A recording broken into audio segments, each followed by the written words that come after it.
ঢাকা বিশ্ববিদ্যালয়ের সিনেট ভবনে এমন ব্যস্ততা ঠিক কবে দেখা গেছে তা মনে করতে হবে শিক্ষার্থীদেরই। বহুল আকাঙ্ক্ষিত কেন্দ্রীয় ছাত্র সংসদ ডাকসু নির্বাচনের মনোনয়ন সংগ্রহের শেষ মুহূর্তে এ যেন উৎসবের আমেজ। সারাদিনে মনোনয়ন ফর্ম বিতরণ হয়েছে 450। ইসলামী ছাত্র শিবির সকালে মনোনয়ন সংগ্রহ করে জানিয়েছে প্যানেল।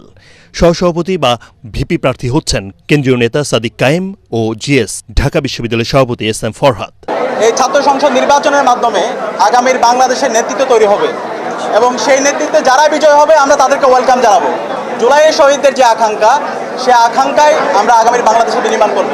আমাদের যে প্যানেল, সে প্যানেলে সকল মতের, সকল চিন্তার, সকল ক্যাটাগরির সকল কিছু রিপ্রেজেন্টেশন হবে এবং সকল ধরনের ক্যাপাসিটির প্রতিনিধিত্বশীল একটি প্যানেল হবে বলে বিশ্বাস করছি। দুপুরে মনোনয়ন সংগ্রহ করেন জাতীয়তাবাদী ছাত্র দল নেতারা।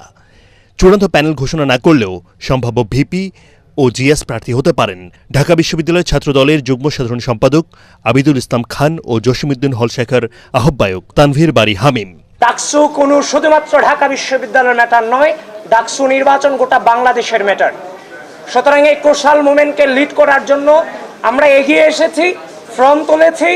আমার সংগঠন আমাকে যে জায়গায় দিবে, আমি সেই জায়গায় সংগঠনকে লিড করব। সামাজিক যোগাযোগ মাধ্যম থেকে বিভিন্ন স্থানে বিভিন্ন অপপ্রচারকারীরা ছড়িয়েছে যে আমরা নাকি ডাকসু চাই না। তাদেরকে আজ বলতে চাই, আপনারা এসে দেখে যান, ঢাকা বিশ্ববিদ্যালয় ছাত্র দলের নিয়মিত প্রত্যেকটি নেতাকর্মী তারা কিন্তু ডাকসুর পক্ষে। শেষ দিনে মনোনয়নপত্র সংগ্রহ করেছেন গণতান্ত্রিক ছাত্র সংসদের নেতারাও। তারাও মঙ্গলবার জানাতে চেয়েছে পুরো প্যানেল। সম্ভাব্য প্যানেলে ভিপি প্রার্থী আব্দুল কাদের এবং জিএস পদে আবু বাকের মজুমদার। আমরা আশা করছি একটি শান্তিপূর্ণ পরিবেশে এবং সবার অংশগ্রহণে একটি সুন্দর গণতান্ত্রিক ডাকসু নির্বাচন আমরা পাবো। এদিকে ডিউ ফার্স্ট নামে প্যানেল ঘোষণা করে মনোনয়ন সংগ্রহ করেছেন জাতীয় নাগরিক পার্টি এনসিপির নেতা মাহিন সরকার। জোট করতে যাচ্ছে বাম সংগঠনগুলো।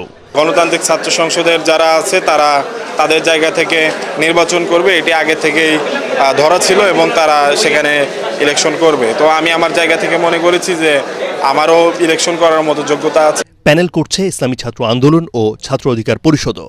সব মিলিয়ে মোট 8টি প্যানেল হবার সুযোগ রয়েছে ডাকসু নির্বাচনে। আমাদের যে ডাকসুর প্যানেল হবে, সেই প্যানেলের নাম হবে DUCSU for change, vote for change. বিশ্ববিদ্যালয়ের প্রশাসনের এখানে দৃষ্টি আকর্ষণ করতে চাই, এখনো পর্যন্ত কিন্তু নির্বাচনী প্রচারণা করার, অফলাইনে মাঠে প্রচারণা করার সুযোগটি কিন্তু এখনো প্রশাসনের পক্ষ থেকে করে দেওয়া হয়নি। গত 12 থেকে 18 আগস্ট 7 দিনে মনোনয়ন সংগ্রহ করেছেন 565 জন শিক্ষার্থী। অন্যদিকে হল সংসদ নির্বাচনের জন্য মনোনয়ন নিয়েছেন 1226 জন।